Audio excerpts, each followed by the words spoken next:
આવ્યો છું. મારી સેના તમારી પ્રજાને કુશળથી તમારા દરબાર સુધી પહોંચી ગઈ છે.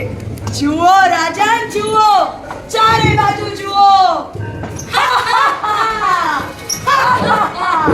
ધર્મકુમારને બંદી બનાવો.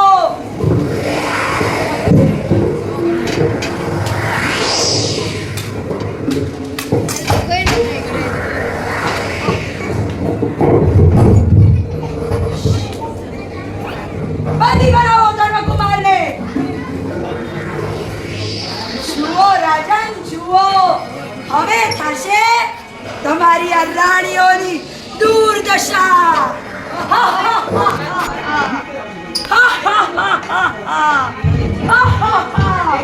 પંચમકાર, પંચમકાર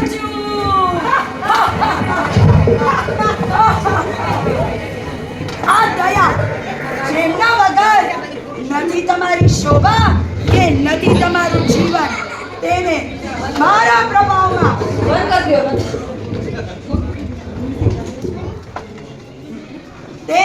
મારા પ્રભાવમાં પુષ્ટ થયેલા અનર્થકારી અત્યાચારી જનોની ઘેરી વળ્યા છે. દયાને બંદી બનાવો.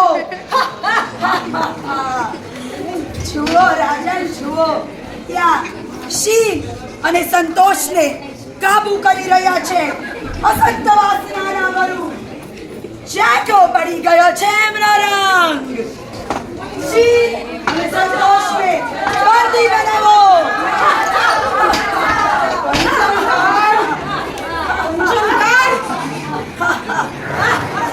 અને ત્યાં રાજન શાંતિ, શાંતિને હરવા માટે અસત્ય વૃત્તિ અને અસત્ય પ્રવૃત્તિ તૈયાર છે.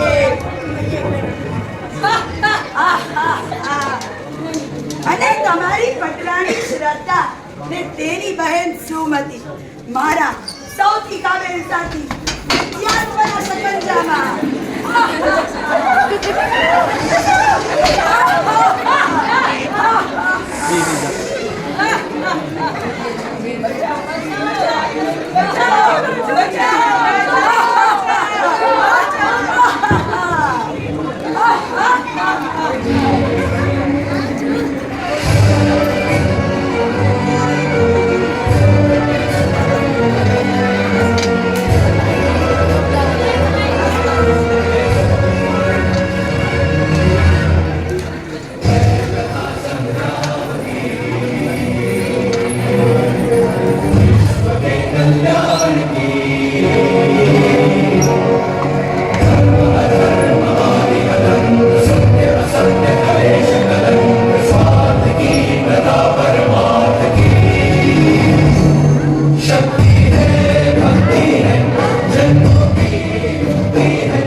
અને જો પુણ્યના જોરે સત્પુરુષોનો યોગ થયો તો પણ તેને કંચન અને કામિનીનો એવો મોહ લગાવીશ કે આદર અને પ્રેમ જ નહીં રહે.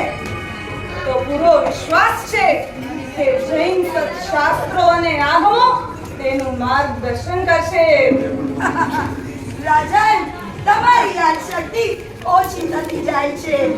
તો જણાવી દઉં કે શાસ્ત્રો માર્ગ બતાવી શકે, પરંતુ તેના માટે જોઈ સુમતિ, અને સુમતિ મારા સૌથી કાબેલ સાથી વિદ્યાત્મની જાળમાં ફસાઈ ગયા છે. અને તેની જાળમાં ફસાયા બાદ સુમતિ કુમતિ અને કુરૂપી બની ગઈ છે. શાસ્ત્રને શસ્ત્ર બનાવી પરમાર્થને હણવા તૈયાર છે.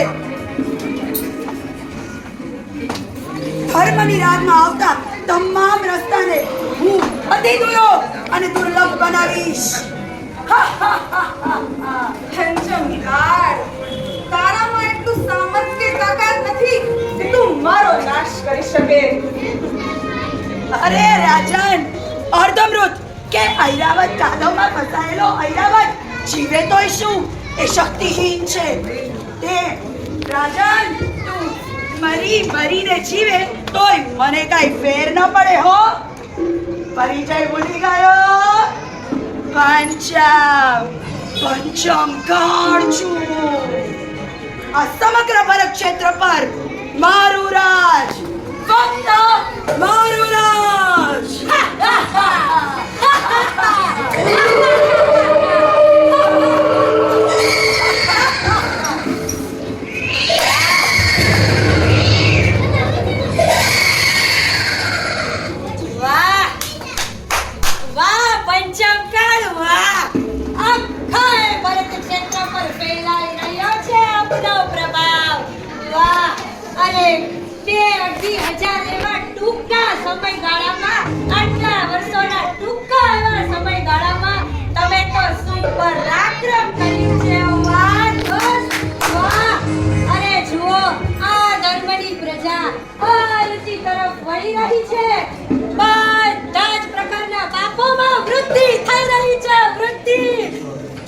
વાસનાના વ્યાકુળ સાધનોમાં ગળા ડૂબી રહ્યો છે.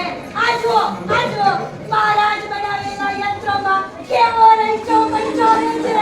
એને ઉકાળ સુચવાને દો. પોતાની પ્રગતિનું ભાન નહીં લઈને ધર્મને સૂચવા દવે નહીં.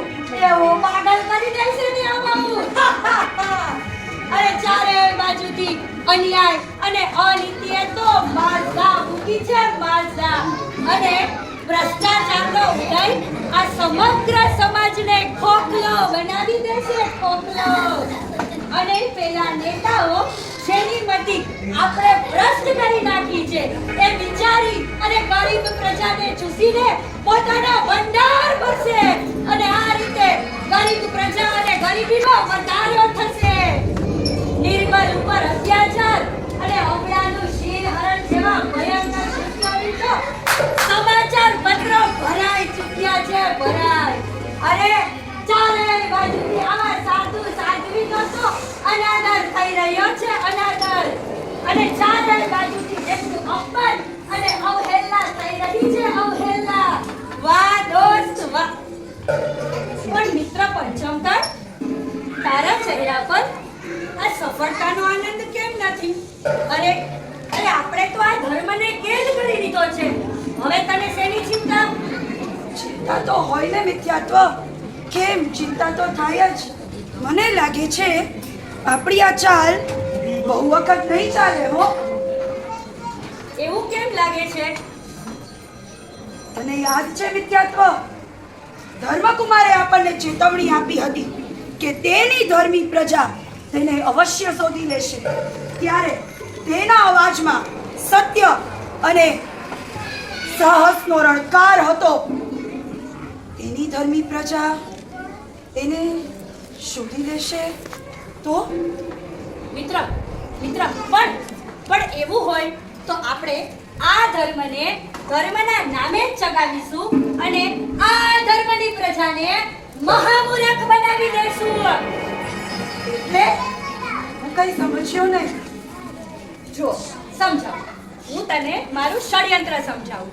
હું દેવ, ગુરુ અને ધર્મના નામે એમના જેવો વેશ ધારણ કરી અને વિચારી અને ઘોડી પ્રજા પાસેથી દાન પડાવી અને આ ધર્મને ધંધો બનાવી દઈશ. મારાથી અંજાઈ ગયેલા લોકો અને ગુરુ પદે સ્થાપશે. મંત્ર, તંત્ર આદિ મેલી વિદ્યાઓ વડે ધનની લાલસા, પુત્રની લાલસા, સત્તાની લાલસા વગેરે પ્રાપ્ત કરવાના ખોટા રસ્તા બતાવી દઈશ. અને પ્રભુની પૂજા તો કરશે. હું જીનાગના વિરુદ્ધ તેમને એવા ભડકાવીશ કે પ્રભુની પૂજા તો કરશે પણ પ્રભુની એક આજ્ઞાનું પાલન નહીં કરવા દઉં. હું તેમને પ્રભુની એક આજ્ઞાનું પાલન નહીં કરવા દઉં. મિત્ર, ધાર્મિક માનવ ધંધામાં ધાડ પાડશે, ભાઈ ભાઈને શત્રુ બનાવી દે અને સંસારના પોષણમાં ધર્મને સાધન બનાવીને મિથ્યા સંતોષ કરાવી દે.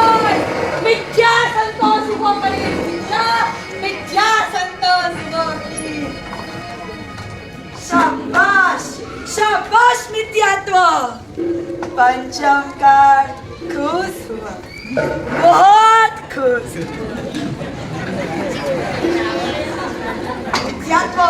પરંતુ યાદ રાખજે, તારી આ ચાલ, તારી આ કૂટનીતિઓ અને આ શાતિર યોજનાઓ જો આ પ્રજાના માનસ પર હાવી થશે તો જ સફળ થશે. માટે તારે તારું આ ષડયંત્ર ખૂબ કુશળતાપૂર્વક પાર પાડવું પડશે. અવશ્ય મિત્ર, અવશ્ય. હું તને ક્યારેય નિરાશ નહીં કરું.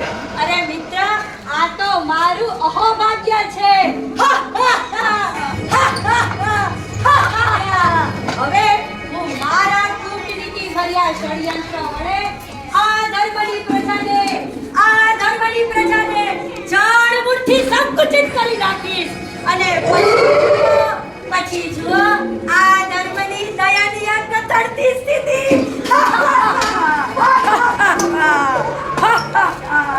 દ્રશ્ય 4.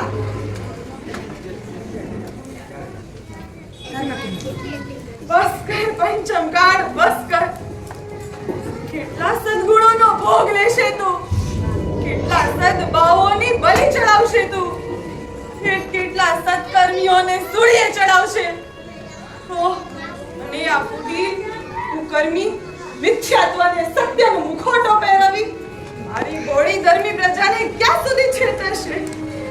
બસ કર હવે, બસ કર. મારા નામનો ખોટો દંભ ભરી મારી અવહેલના કરી ત્યાં સુધી મને વટાવી ખાશે. કોઈ તો ટોકો, કોઈ તો રોકો. છે કોઈ આ સંસારમાં જે મિથ્યાત્વને દૂર હટાવે, ધર્મના નામે ચાલતા ખોટા ઢોંગને ખતમ કરે, મારી ભોળી ધર્મી પ્રજાને આમના ચુંગલમાંથી બચાવે ને આત્મ ધર્મની હૃદયમાં જ્યોત જલાવે. કોઈ તો કહો, કોઈ તો ટોકો. હે શાસન દેવી, હે શાસન દેવી, આપની અમી ભરી દયા ભરી દ્રષ્ટિ વરસાવો. હે શાસન દેવી, આપને આ ધર્મકુમારની આવી તિરસ્કૃત અને નિર્દય દશા જોઈને આપને સહાય આવવાનું મન નથી થતું. હું આપને સહાય માટે પોકારું છું શાસન દેવી. આપ આપનું સામર્થ્ય બતાવો, મારી બોળી ધર્મી પ્રજાને બચાવો. આ દુષ્ટ પંચમ કાળની પરાજય કરો. મારી સહાય આવો શાસન દેવી. આપ કઈ કરો શાસન દેવી, આપ અમારી સહાય આવો. આપ અમારી રક્ષા કરો. ધર્મકુમાર, શાંત થા. વત્સ, શાંત થા. તારી આ દુર્દશા જોઈને મારું હૃદય દુઃખથી દ્રવી ઉઠ્યું છે. જાણું છું આ દુષ્ટ અને અલિખા પંચમ કાળથી તારો વૈભવ, સુખ અને તારા દ્વારા થતું માનવ કલ્યાણ જોઈ નથી શકાતો. તે તને સુખેથી જીવવા નથી દેતો તેનું મને જ્ઞાન છે. તને પામવાની વાત પ્રજા માટે વસવી થઈ પડી છે.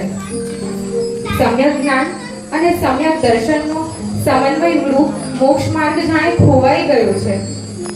પંચમ અને મિથ્યાના તોફાનથી બચવા તારી આ ડૂબતી નાવડીને એક તણખલા સમૂહ આવી રહ્યું છે. આ હજારો નિરાશા વચ્ચે મને એક આશાનું કિરણ દેખાઈ રહ્યું છે. હા રાજન, હા રાજન, તારો ઉદ્ધાર કરનાર, આ દુષ્ટ અને કપટી પંચમ કાળને મહાત દેનાર, દયા કરુણાના સાગર સમા છક્કાઈ જીવોને અભય દાન દેનારા.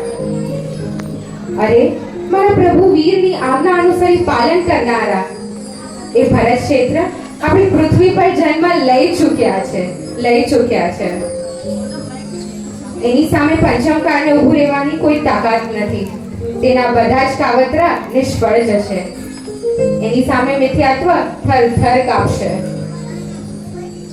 અને સંસાર રૂપી તાપથી બચવા આ ત્રાસી ગયેલા અને સંસારની અસારતાથી દુઃખી થયેલા, એમાં કર્મબંધનથી મુક્ત થવા પરમાર્થ પ્રેમી જિજ્ઞાસુ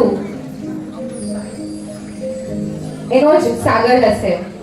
મુમુક્ષુ જેવા જીવનો બસ આત્મકલ્યાણ કરવાનો એ જ એમનો લક્ષ્ય હશે.